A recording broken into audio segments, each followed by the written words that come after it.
장마가 끝났음에도 가슴을 짓누르는 물의 느낌이 생생하게 남아있는 분들이 많습니다. 이는 단순한 추억이 아니라 뇌와 몸이 경험한 위험을 아직 현재 진행형으로 인식하고 있기 때문입니다. 많은 사람이 이 문제를 과거의 일로 치부하며 억누르려 하지만 정작 몸은 그 순간을 잊지 못한 채 경계 상태를 유지하고 있습니다. 지금 많은 사람들은 이미 트라우마를 기억의 문제가 아닌 신체의 반응으로 접근하여 다른 선택을 하고 있습니다. 왜 잊히려는 기억이 오히려 더 선명한 것일까요? 우리가 흔히 트라우마라고 부르는 현상은 단순한 슬픔이나 기억의 왜곡이 아닙니다. 뇌의 해마는 시간과 공간의 맥락을 기억하는 역할을 하지만 극도의 스트레스 상황에서는 이 해마의 기능이 일시적으로 마비됩니다. 대신 편도체라고 불리는 위험 감지 센터가 과도하게 활성화되어 그 순간의 감각이 마치 방금 일어난 일처럼 생생하게 각인됩니다. 진화적 생존 기제로 작동하는 이 과정은 인간에게 치명적인 오해를 불러일으킵니다. 대부분의 사람들은 트라우마를 마음의 병이나 약한 의지의 문제로 착각하곤 합니다.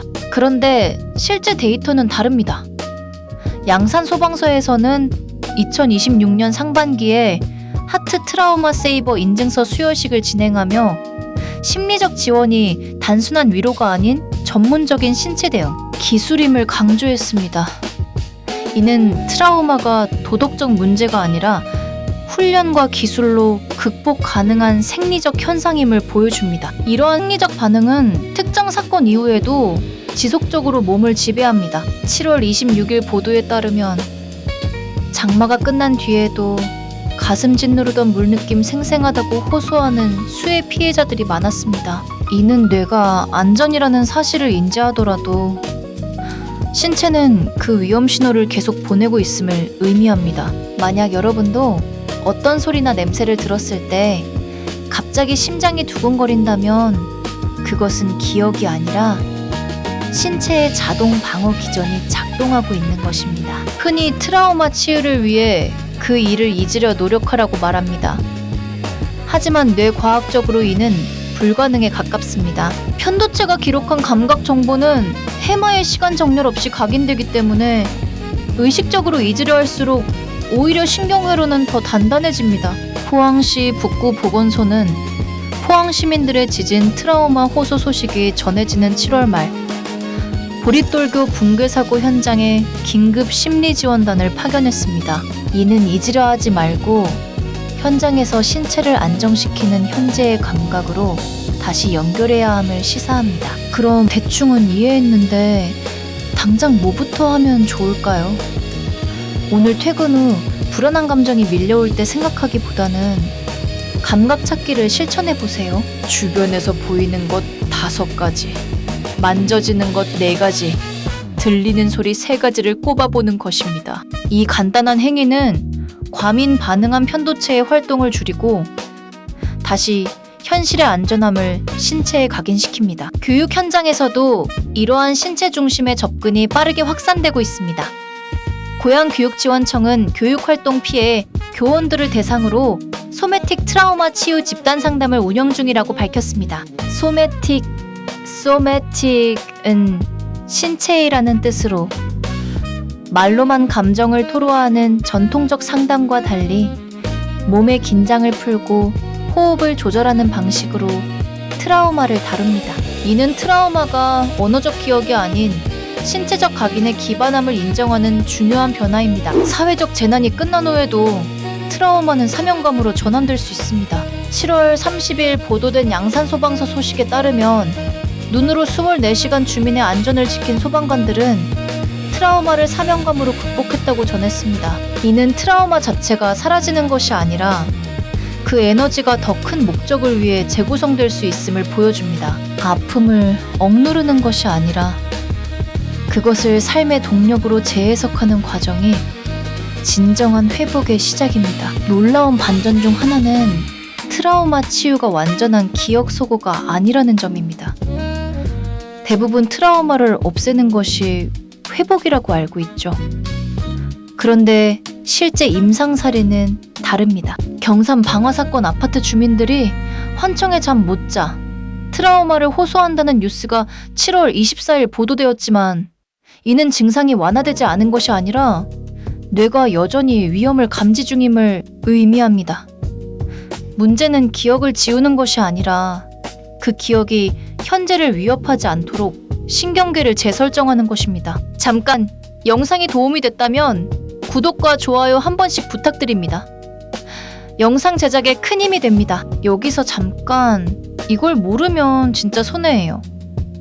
트라우마 치유를 미루면 만성 스트레스 호르몬인 코르티솔이 장기를 손상시킬 수 있습니다. 시지메드텍과 드퓨신테스는 노보시스 트라우마 골절 치료 최신 지견을 공유하며 신체적 외상이 신경계에 미치는 장기적 영향을 경고했습니다. 이는 심리적 트라우마도 신체적 통증과 마찬가지로 전문적인 관리가 필요함을 의미합니다. 방치할수록 회복 기간은 길어지므로 초기 단계에서 신체 반응을 인정하는 것이 가장 빠른 지름길입니다. 그렇다면 지금 우리가 할 수 있는 건 뭐가 있을까요?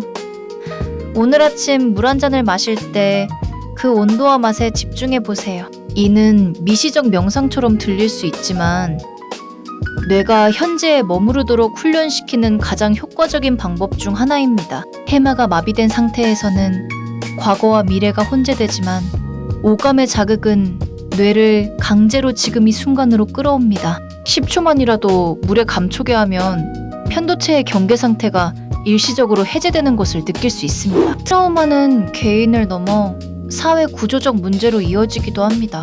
7월 29일 HJ중공업의 공사비 정산 지연 트라우마 보도는 금전적 불확실성이 어떻게 심리적 불안정으로 이어지는지를 보여줍니다. 또한 IMF 당시의 트라우마는 돈은 지켰지만 노후는 잃어버렸다는 점에서 알 수 있듯 경제적 충격이 제네레이션스를 넘어 신체적 스트레스로 누적될 수 있음을 시사합니다. 이는 트라우마 치유가 단순한 심리 상담을 넘어 안전망 구축과 연결되어야 함을 의미합니다. 또 다른 흥미로운 사례는 윤건수 펀드의 제2 미트박스 트라우마입니다. 경영권 흔들렸던 경험은 단순한 비즈니스 실패를 넘어 리더의 심리적 안정에 깊은 상처를 남겼을 수 있습니다. 9,440억 실탄 마련 과정에서 최태원 회장의 주식 매각 피함 움직임에는 소버린 트라우마가 작용했다는 분석도 나옵니다. 이는 트라우마가 개인의 문제를 넘어 조직과 리더십의 의사결정에까지 영향을 미칠 수 있음을 보여줍니다. 따라서 트라우마 관리는 개인의 행복을 넘어 사회적 효율성과도 직결됩니다. 가장 중요한 것은 전문가의 도움과 자기 돌봄의 균형입니다.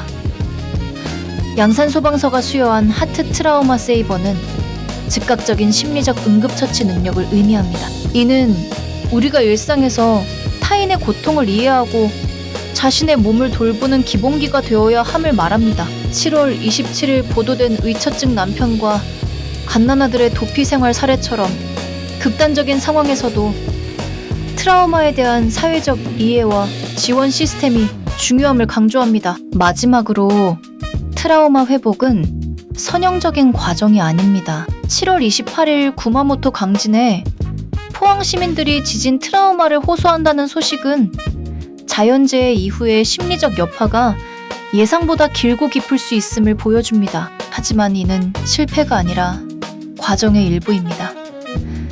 몸이 위험을 기억하는 한 우리는 항상 경계할 수밖에 없지만 그 경계가 우리를 지키는 힘이 될 수 있다는 점을 기억하세요. 아픔을 인정하는 것이 바로 치유의 첫걸음입니다. 잊혀지지 않는 아픔. 트라우마가 몸을 지배하는 이유는 뇌가 우리를 지키려 하기 때문입니다. 이제 그 몸을 이해하고 작은 감각으로 다시 현재로 돌아오는 연습을 시작해보세요. 오늘부터 물 한 잔의 온도에 집중해보는 것, 그것으로 충분합니다. 여러분의 몸이 이미 회복을 시작하고 있습니다. 함께 걸어봅시다.